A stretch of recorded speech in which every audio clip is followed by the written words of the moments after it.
Hi everyone, hope you're doing well from wherever you're watching this channel, depending on your time zone. Now, Rigathi Gachagua was officially occupying the official residence of the Deputy President in Kare. And he had guests who visited him in that residence. If you check on the people who visited him, of course, it is very clear. These are some of the members of parliament who lost the election in previous election, and they were vying on Jubilee Party. That means they were part of the Azimio la Umoja coalition. So you can see Kanini Kega, Ngonjiri Wambugu and the team, they decided to visit Gachagua. And after that, this is what Gachagua shared on his social media account. I just want to go through it, then we will get to understand, because like there is something cooking within Rigathi Gachagua's circles. It's like Gachagua might be coming up with something new in form of a political party. You will know it later. This morning I have reunited with the former colleagues in the 12th Parliament. We were best of friends, but we were parted ways when bad politics crept in after the infamous handshake on March 9, 2018. We have taken time to catch up and review the politics that divided us. Despite being in Jubilee, they have accepted that His Excellency Dr. William Samoei Ruto was duly elected president. Being democratically, they accepted the will of the people and congratulated him. They have committed to supporting the president and his government. They have equally undertaken to support the members of parliament who unseated them and allowed them the opportunity to serve the electorate. They have distanced themselves from Azimio la Umoja One Kenya demonstrations and attempt to revive criminal gang to cause violence and mayhem in society. Wakati Gachagua anasema criminal gang, he's actually talking about the Mungiki. And that point to one man, Maina Njenga. Now you can understand the problem Maina Njenga is having, and the person who is making sure that he is linking Maina Njenga with the issue to do with the Mungiki, because it's a man who is a former Mungiki leader who changed. He's no longer there, but he has to bring him into this whole issue. On my part, I have assured them of the President's commitment to unite the country and embrace all leaders, including those who did not support us. I am happy our friend is now restored. Who need enemies? Before Gachagua asks who need enemies, should be answering who is causing division between him and Uhuru Kenyatta. I think it's the one, because he's fighting Uhuru Kenyatta.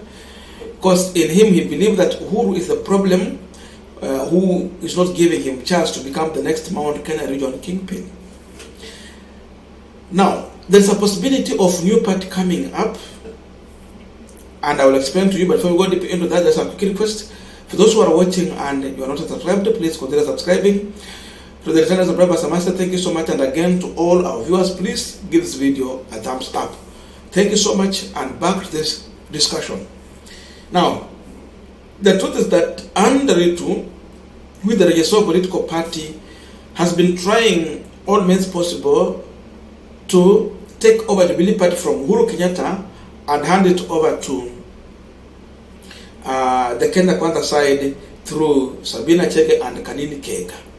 But of course, as of late, the court issued an order to the Register political party to stop interfering with the current situation in the party until the court has made a ruling. That means if there was anything they were trying to do in form of the letter they were trying to write, backdating it to date 19, it has been stopped. So after this, what is happening? After the visit to Rigathi Gachagua's official residence by these former Jubilee members, there is something in the form of Jubilee Party that is emerging. A political party that is coming out with the name Jubilee. And this has been shared in social media with the individuals who are in a meeting with Rigathi Gachagua. Look at this. Karibu Jubilee Kenya Party.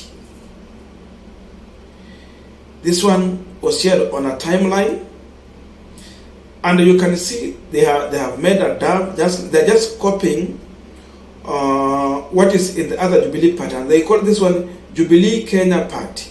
It has 118 likes. It has 212 followers. This one was formed yesterday. Then the guys who are meeting Rigathi Gachagua are there. You can see their photo. Kanini Kega is there. Ngonjiri Wambugu is there, and other team with Gachagua in the photo, and this is the official resident of the deputy president. So I asked one question. What is the difference between Jubilee Kenya Party and what Ruto formed after realizing that he cannot go away with the Jubilee Party, what he referred to as Jubilee Asili? Ruto formed something called Jubilee Asili. But the one thing he knew, that the Yeso political party cannot allow him to go and register such thing with the acronym name close to an existing political party. Because if you see this Jubilee Kenya Party is a acronym similar to Jubilee Party. So according to the rules of registration, this one cannot be approved to be a political party. But then there is something Gachagua is trying to do here.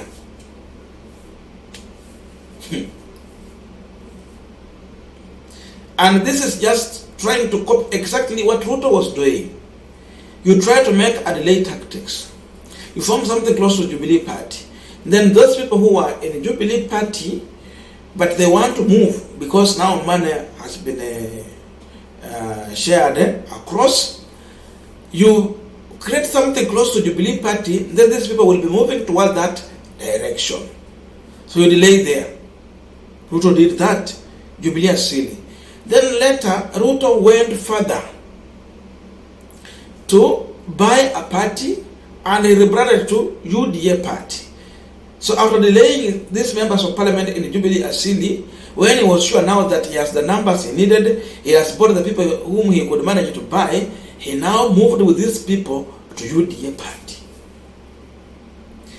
Then later he became the party leader, and that's how Ruto used UDA Party to run for the 2022 presidential election.